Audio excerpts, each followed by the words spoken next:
I don't ever remember giving them a facial scan, and yet I stood in front of a camera and then a green light came on and said, "You're clear to go," and I walked through. We may not have that privacy by default. Like, that's gonna probably go away. Hi everyone, welcome to part 3 of my series on data brokers. The past 2 episodes of my series, I've dug into kind of how data brokers work, what they can do with your info, why they're so dangerous. And the number one comment that I've gotten is like, okay, how can I protect myself? You're constantly telling me all this terrible information.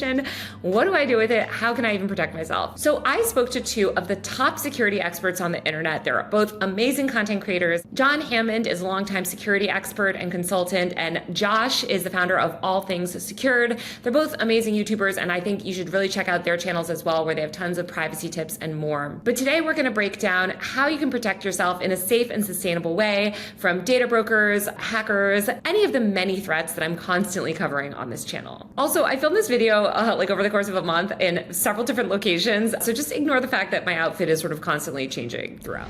Welcome to the podcast. Thank you for having me, Taylor. Hey there, Taylor. Thanks so much for letting me join you. To start things off, can you explain why the average person should care about what information is out there about themselves online? Because I hear a lot of people that say, well, I don't have anything to hide. Well, I think it's funny, all of us tend to have whatever computer in their pocket, whatever cell phone or whatever digital device that is pretty well interconnected to the whole wide world. And with that, the whole World Wide Web. So you've got, all these websites, all these online shops, online stores, or things that really want to sell to you, because that's kind of that's their whole shtick, right?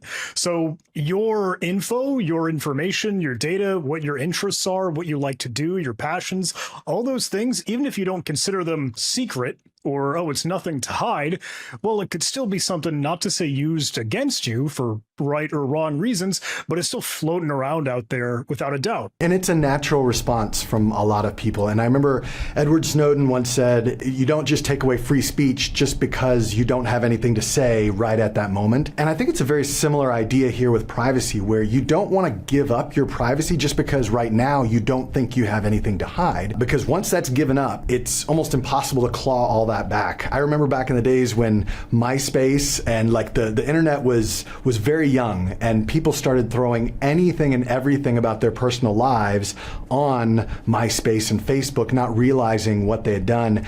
And now that information was out there, it's really hard to pull that back. And whether it's companies, whether it's businesses, whether, I don't know, we get spooky, scary government, I don't know, it's still something that could be a risk or a concern.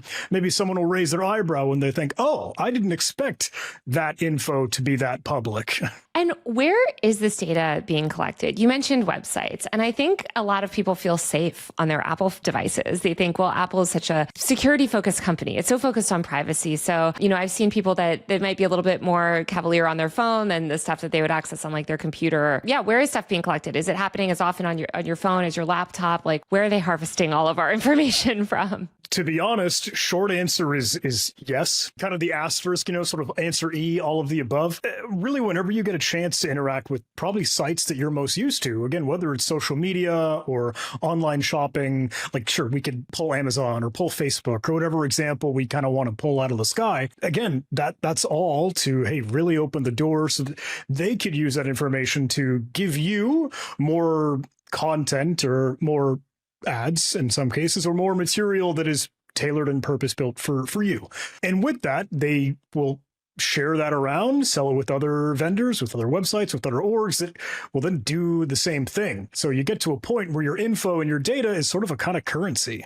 Well, it's definitely a currency for these companies that pay top dollar for it. What is some of the most valuable data? Yeah, and I don't mean for this to get too spooky, right? But obviously geolocation data is valuable because, let's look at offerings, let's look at things, let's find the info that's pertinent to you in your area, where you live, where you have the vicinity to make a purchase and explore and interact with something. And with that, especially contact info, whether it's your email, whatever, whether it's your phone number, that could be maybe annoying if you keep getting phone calls here and there, but stuff that really makes up that your metadata is still an attractive thing. It's hard to say, oh, what's the number one, what's the top spot for, the best data to get? Truth be told, hey, you want to cast a wide net. Let's try to soak up as much info as you can. I actually went on a little fishing expedition myself once where I just decided, hey, this, famous person that I know, I wonder if, and I'm not going to name the person, but I wonder if I could figure out exactly where they live and their phone number. Like, how easy would that be? The surprising answer is, it wasn't through him. It was actually through his wife. I was able to find his wife, get her cell phone number, and therefore get her address, which of course is connected with her husband, who is, a famous personality online. And it's just surprisingly easy to, all that type of information. So whether it's stuff like your phone number, your address, who you're related to, data brokers get a lot of information from court documents and from various places like that. So there can be a lot of different things that are part of your data profile that you don't necessarily want to have as part of your data profile that's out there. And then thanks to stuff like data breaches, there is even information such as logins and passwords that are out there. So even if you don't think you've been breached in any way, chances are, statistics show that more than likely your information is out there in some way, shape, or form. I feel like also it's so hard not to give geolocation data at this point. It's kind of like in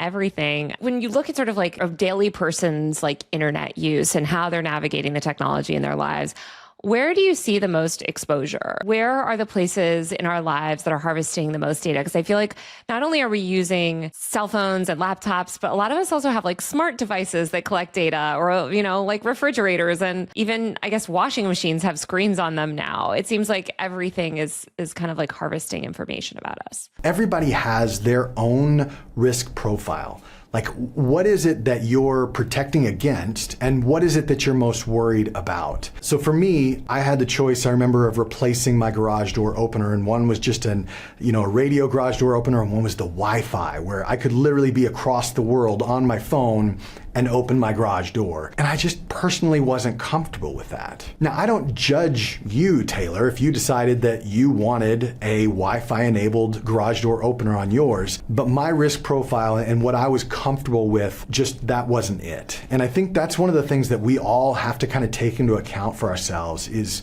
what are you worried about? And then does this cross a line for you? So for me, I don't have an Amazon Alexa listening to me at all times. I have a camera, but it's on the outside of the house. I wouldn't want to put like a Ring or anything like that inside of my house. And when it comes to the Internet of Things, these devices, these smart refrigerators, smart TVs, I mean, eventually it's going to be hard to avoid it. Let's just be honest. But there are steps that you can take. So, for example, I have a little camera cover for my phone and my computer that I can easily just cover up that camera, because I don't want that always on me, always looking at everything that I do.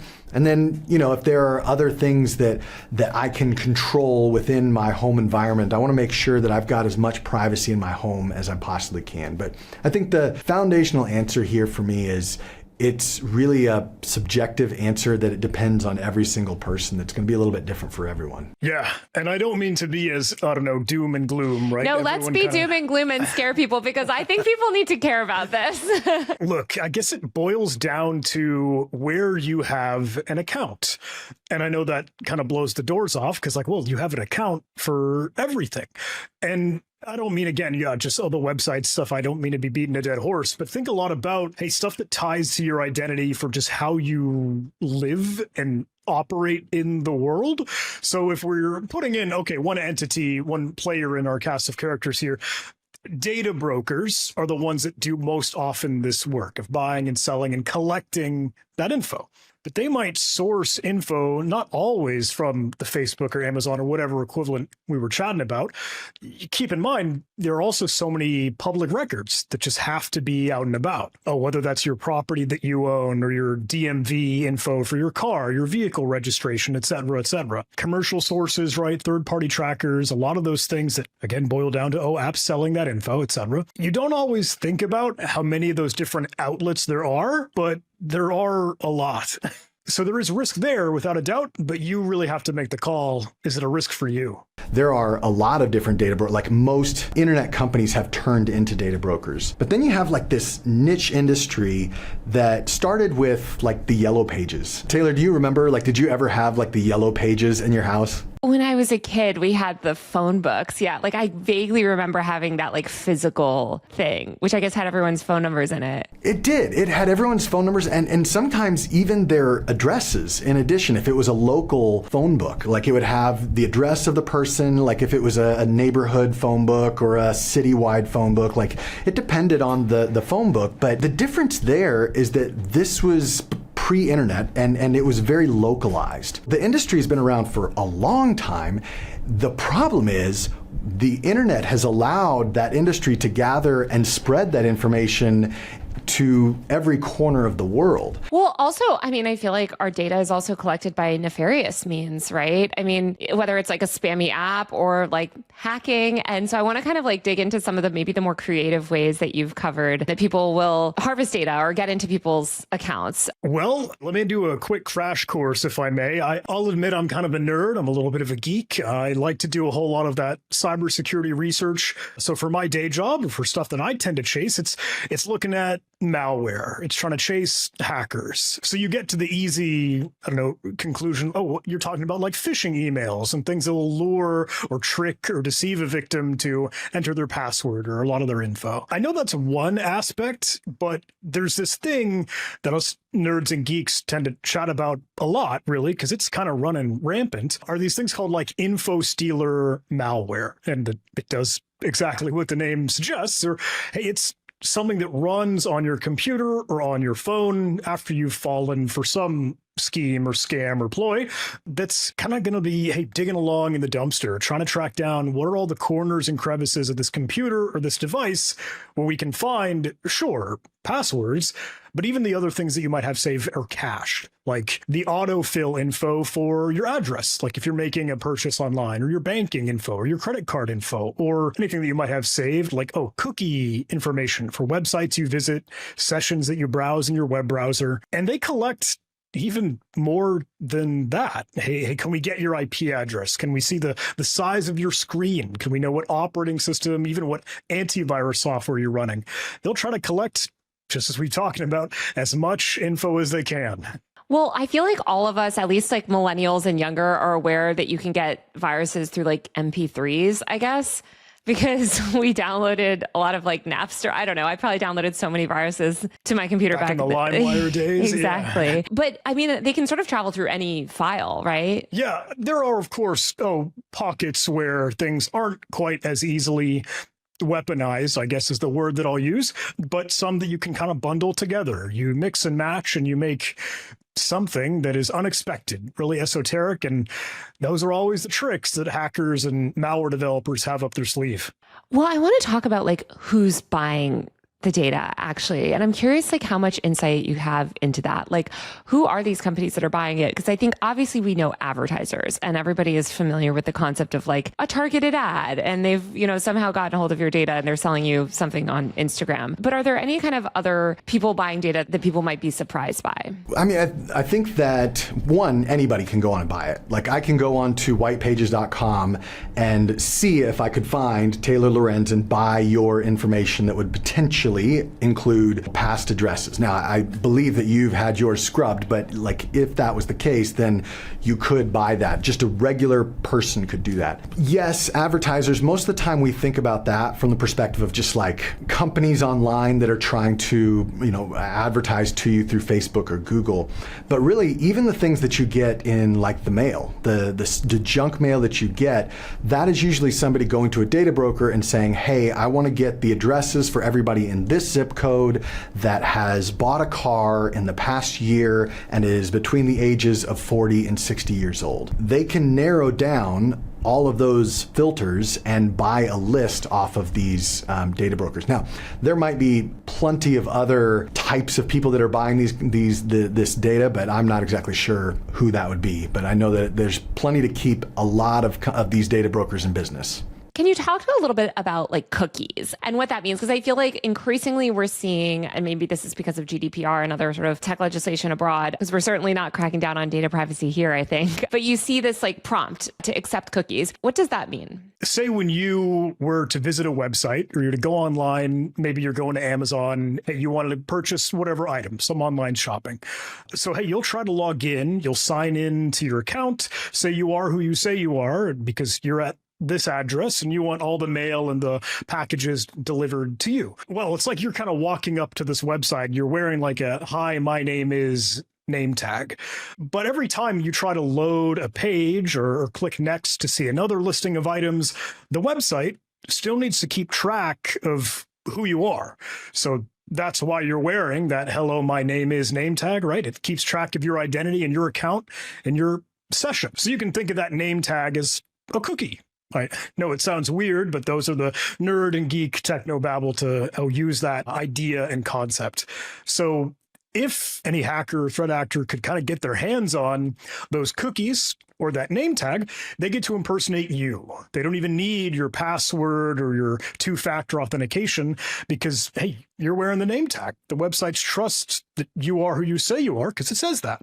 So that is really where you get to the concern of the cookies. Back to your question, and I'm sorry if I'm rambling, but I know you're asking about the GDPR aspect of this and sort of the consent that now you have to click on for just about every website. Well, look, they're kind of asking, hey, are you willing to wear this name tag? I know we're putting this on you. I know we're putting this on your person. You slap it on your clothes in this analogy here. That means it's stored on your device, like on your computer or on your phone, which is why a lot of info stealer malware can steal it. But because it's that transactional, oh, we're going to put this on you. Do we have your permission? Can we do that? So you always have to click I agree or reject. And that's the cookie consent banner for sure. I know. I feel like you can never click reject because then it just won't let you in the website. You can't do your online shopping. I feel like another big concern in terms of like privacy, how does somebody know how much information about themselves is out there? Because I feel like at this point, we all assume that some level of information is out there. And I feel like when the government tries to do things like ban TikTok, because they're saying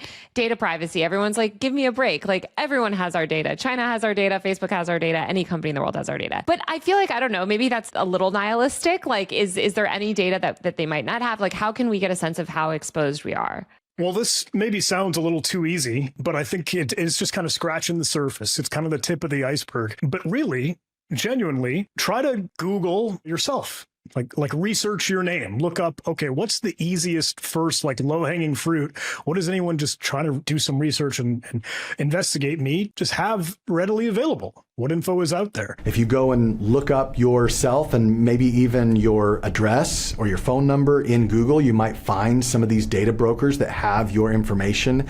The reality is there isn't like this tool that I know of, at least, that can go and just tell you, okay, here's where all of your information is found. Like it is constantly being, like there are new data brokers and new places where your data is being found or is being updated and put on these databases. But like for us to be able to go in and look for it, like we've got to be able to see it from the perspective of where you're not logged in on your computer. There's a cool resource I did want to share with some of you. I think it was justdeleteme.xyz. That's one of those opportunities where you could try to remove your account from all of the sites that are tracking you based off your accounts. All those things where the footprint could still be there. What about using incognito mode? Like, does that do anything? Yes and no. When you use incognito mode or private browsing from your web browser, or whatever they call it, it just means that the web browser, like that program, can't store any more information on your computer.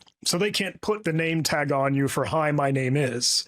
But hey, you're still trying to go reach out to websites. So you are asking for some external server way out there on the internet to give you a website. So your traffic still has to funnel through and talk to like your internet service provider, phone carrier scenarios, et cetera. So you're not anonymous. I feel like it's the more data you can not put out there, the better. I mean, I also think of political campaigns and messaging like that. We saw so much of this around the election where people were like, how am I getting all of this stuff? Or why am I getting all of this stuff? Well, that's a great point. I totally forgot about that one. I mean, political campaigns are a gold mine. I mean, that they are buying those type of lists left and right. I feel like we think of Apple as a privacy focused company, but are there any efforts to push these companies to be a little bit more accountable in terms of the way they collect our data? Yes and no, but probably a little bit of a bigger yes than there is no. Because without a doubt, hey, I don't know, you might know or be familiar with a lot of alternatives that try to make sure and say, look, we're privacy first, we're security minded, we want to make sure that you stay as safe and secure as you can be. Delete Me is one of those services that would help with data broker takedowns. Others that are familiar in that realm, I think, are Aura and Incogni. Some folks that I'm really having some fun getting to know are these folks over at a company called Cape. But they do like a privacy focused mobile carrier, like your cell phone provider, like AT&T or Verizon. Hey, they want to make sure we can make still that secure and privacy focus, anonymity, etc. Oh, that's so interesting. Yeah, Cape is really cool. Wait, give them some love for sure. Yeah, so like if I have a different mobile service provider like AT&T or something, are they collecting my data too? I guess I can't say not speaking it from AT&T, but actually, no, now that you say that too, I kind of remember when I think it was Verizon maybe got hacked or tons of location data came out. So maybe that was a dumb question because of course they're tracking everything that can be tracked will be tracked. I want to get more into how people can use it because you mentioned the commercial uses of it. I understand people target you for advertising and that's annoying, but I just feel like to people the stakes feel kind of low. What else would you tell people that are just okay, I get it. Yeah, I should be more careful with my data, but who cares really? Who cares? Because they're going to have it anyway. And so I'll get a few more ads than I would otherwise. Or maybe my ads are actually more relevant. So I really don't care. In my opinion, and maybe this is bad, maybe some folks will agree or disagree, but I try to take that problem away from just me. As John, it's pretty easy, for me to scoff and claim apathy, but I've got a wife, some folks have kids, some folks have a family or maybe people or property or assets that they just really care of. And they know that this is going to be something for the future. And you want to make sure that that is safe, that they are safe. When it comes to privacy and security, we often just focus on ourselves, on our own personal data, on our logins, setting up password managers, setting up all this stuff. It is almost just as important, if not more important, to make sure that your spouse is also covered and set up, or my parents, right? I don't want my parents to call me and say, hey, sorry, we have to let you know that we just got, cleaned out of our accounts because we got scammed. One of the things that is kind of like this unwritten rule that I have with my mom is she is allowed to email or forward me anything that she gets with the question, is this real or is this spam? And I will never make fun of her for it because I don't want her to feel stupid. I want her to know that I'm a safe person to ask and that I will give her honest feedback and helpful feedback on a lot of this stuff. So I've set them up with password managers. I'm basically on call with my parents when it comes to those type of, scam messages that they get. That's why I tried to, level up my own OPSEC and operational security to keep that privacy, keep that data out and off the internet because I want to protect the people around me. Well, yeah. And I feel like identity theft is such a major risk. There always is that risk of identity theft. Have you ever had a family member that's, had their identity stolen? No, but I've interviewed people that have had their identity stolen and it seems insane and like a nightmare. And it's one of the things that made me realize that I should take privacy more seriously online. And I think people that haven't had their lives ruined by that type of stuff might not understand how intensely people can get your information and just wreak havoc on your finances or your credit or just all these other things. It's really hard to express that, the severity, the gravity of that until you've had that firsthand experience. But then it's too late. So tough battle to fight. It really is a nightmare to have your identity stolen. And it's just this weird feeling of having to prove that you're not this deadbeat, haven't paid their debts, all of these things. So when it comes to thinking through how do I make myself the least risky for any type of identity theft? And there are a few things that I usually tell people. And thankfully, they're not incredibly hard to do. The very first one is freezing your credit. Most people that I know haven't frozen their credit, and it's somewhat simple and thankfully free to do. So you go into the 3 major credit bureaus if you're in the US. There are other credit bureaus around the world that are starting to pop up as well. And you can go in and say, hey, I want to freeze my credit, which means that if anybody, including yourself, tries to open up a line of credit, a loan, or even does an identity check through one of these credit bureaus, they're going to be denied immediately. And so, I was telling you that I was trying to get a loan for an investment property. In order for me to be able to get that loan, I had to log into Experian and thaw that credit freeze. I was able to actually schedule that thaw. So I started it then. I said, in 4 days, I want you to, bring the freeze back into effect. And then I emailed the bank and said, okay, my credit has been thawed. You can do the credit check and do everything that you need to do. It'll be available for the next 4 days. So it's not something that you can't reverse, but it is a very easy thing to set up. The next thing that I would make sure that I do when it comes to reducing the risk of identity theft is to start implementing what I would call virtual pieces of personal information. So in other words, I told you, again, going back to that story of me and the bank, the reason why I can show you that list of all of the spam text is because I didn't give them the phone number that actually rings my phone. I gave them my virtual phone number. It's a secondary phone number that I purchased, and it just sits there, and it's the phone number that I give out whenever a loyalty program asks for my phone number. Whenever, anybody other than basically my family or the government asks for my phone number, they get this virtual phone number. Same with my address. I've actually gone so far as to purchase a virtual address. It's kind of like a P.O. box in a way, and I can give that address out and I receive the mail. So it's not like I don't receive the mail, but now I'm not exposing my home address. And you can do the same even with credit cards. There are masked credit cards where you can use a different number than your actual credit card. So all of these are just ways that I can control my information and give you the information that you need without necessarily giving away all of my personal information. So again, one of the ways to reduce the risk of identity theft is to not necessarily give away every piece of your identity when you're doing all of these things that we are required to do now online, writing in our names and our addresses and our phone numbers. There are ways that you can use secondary information in those places. This video is brought to you by Delete Me. As a high-profile journalist dealing with stalking, death threats, harassment, and more, I know how crucial it is to protect your privacy online. Unfortunately, no matter how careful you are, data brokers will collect and sell your personal information to anyone willing to pay for it. This includes your name, address, phone number, and more. When someone buys your data through a broker, they don't just see you. They see your spouse, your parents, your loved ones, anyone you're connected to. Removing this information off the internet helps keep you safe from things like identity theft and stalking. But how do you remove your information from the web when there are thousands of data brokers? Delete Me is a subscription service that will automatically remove your personal information being sold online. It's been an absolute game changer for me as somebody that values privacy. Delete Me scours the internet for your information and handles takedown requests. They provide regular privacy reports so you can see how much data they found on you, where it was found, and where it was removed. You can even make custom removal requests. Their family plans are especially crucial because when you're targeted, your loved ones usually are too.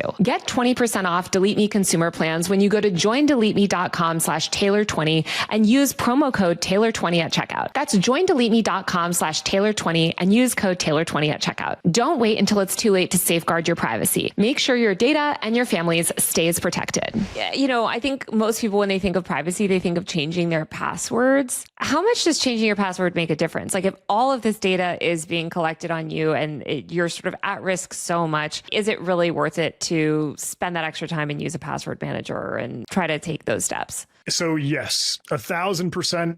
Absolutely, hands down, without a doubt. I'm very glad I can get a concrete answer for this one. Password managers, without a doubt, because I know we were talking about some of that info stealer malware. Well, if it's tracking down those passwords, keep in mind that's a snapshot in time. So if that info gets put out and about on the spooky, scary dark web or info sold, changed hands, whatever, if you change your password, well, okay, there's at least another barrier and something that can prevent and protect that. That's why we keep screaming and shouting about multi-factor authentication and long, secure, complex passwords and using a password manager. I personally am a huge fan of Proton.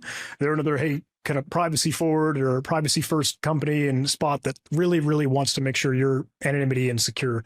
They offer the password manager along with even generating like aliases or sort of fake email addresses so that they'll all be pointed and redirected back to you. That way you don't have one singular email address. You can make one off the cuff in the moment for any specific account or service and just keep giving yourself more layers to protect your real identity. I'm curious about AI because I feel like, we're all familiar with kind of like browsers and Google and sort of like traditional, I guess, like things that you do online. But now the world is moving more towards AI. People are using these AI agents and chatbots and things like that. So can you talk a little bit about kind of like data privacy in the world of AI and like what you're seeing? Well, first off, I'll start by saying that I am still like trying to process the information that I'm learning about all of this because it's constantly evolving and it is really hard. I sat in a room with about 40 other really, really smart people who were talking about all of the ways that they were using AI. They weren't coming from a privacy standpoint, but they were talking about all the ways that they were using AI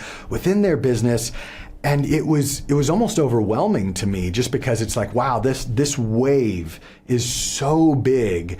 And I know I haven't been able to figure out where privacy kind of stands in all of that. And I haven't really seen or found anybody who has got it figured out. I think what we do know is that these AI, these large language models, these things that are just consuming information and doing a lot of great things, it is us like providing a lot of this information, right? And frankly, I don't even know how I would stop providing some of that information, right? It's just really hard to even think about. Yeah, I know. I was thinking of this recently because I was using one of these like chat tools for work and like looking, I cover ChatGPT and some other things. And I've gotten so nervous about what I put in it because I feel like I'm aware of things like when I Google it, but you end up having like these conversations. And I think people end up revealing a lot more data than they probably would in a simple Google search, But on the flip side of that, if you are worried about some of the things that you're sharing, there are private ways to access AI. So for example, there's one that I know of called Hoodie.ai, which allows you to use those AI models, the big ones like Gemini or Llama or ChatGPT, but do so without having it logged in and tied into your account. So if there are things that you're searching for that you're a little bit concerned about, then that's a way that you could do it without necessarily tying it to your identity. Another thing, and I think this is something that most people don't think about, especially when we're dealing with AI, there are new scams coming out where you will get a phone call and it sounds like your mom or it sounds like your spouse and they're asking for money, they're in some kind of troubled situation, and there are probably a handful of different ways that you could find out whether or not that is a real phone call or not. But one of the easiest ways, and this is what I've set up with my parents, with my wife, and with my kids, is we have a safe word, a code word.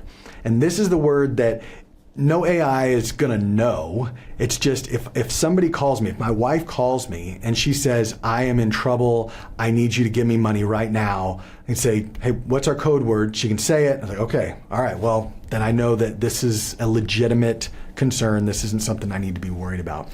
But getting all of this set up for your family members, particularly your spouse, your kids, and your parents, can be so important because often we don't realize how much their privacy and security affects us. Not to mention the fact we just don't want our friends and our family to get hit with identity theft or hit with any of these privacy concerns as well. For people that have kids, how would you recommend talking to them about privacy and security online? Well, I really think, hey, if you can start early as you can, that's the best thing first and foremost. But I try to impress those very same, and I know it sounds boring, right? But like the security, privacy basics. It is that use a password manager. It is that two-factor authentication. It is that, don't enter your info where it doesn't need to go, et cetera, et cetera. It's just really having that kind of skeptic mindset and mentality and just being vigilant. Like, you don't always trust everything out on the internet, and make sure that still rings true as frequently and as often as it can. Another thing that I'm curious about is biometric data, because this is another thing that I feel like people are giving a lot more of online. We're seeing a lot more like facial recognition, or, even I think to get into the Dodgers stadium, they're putting like the face scanning thing, or you can pay with your palm now at Whole Foods. So how much of people's sort of like biometric data should they be worried about? Like, is this a new sort of frontier of data collection that we're being, I guess, like acclimated to? It is weird, the fact that our biometric data has become such a critical part of how we do certain things, whether it's logging in or even paying for something. And there are ways in which we don't even realize that. So there was, did you ever do the 23andMe or see about those DNA testing kits? Oh yeah, I saw those. I never did it. A lot of people did that. Millions of people did that. And suddenly, earlier this year, I think it was, 23andMe went bankrupt. And now suddenly they're trying to sell all of their assets, which includes the biometric data for millions and millions of people who don't necessarily have a choice of whether that gets sold. So, I mean, again, going back to your original question, privacy doesn't seem like something you really need until you really need it, and then it's too late, right? So that being said, I was going through TSA check, going through an airport the other day. I have global entry. And so what that means is I'm cleared to be able to go through customs pretty quickly when I enter into the USA as a US citizen. And I did a lot in order to get that. I had to do background checks, I had to do all this stuff. I don't ever remember giving them a facial scan. And yet, as I walked through, I did not give them my ticket, I did not give them my passport. I stood in front of a camera.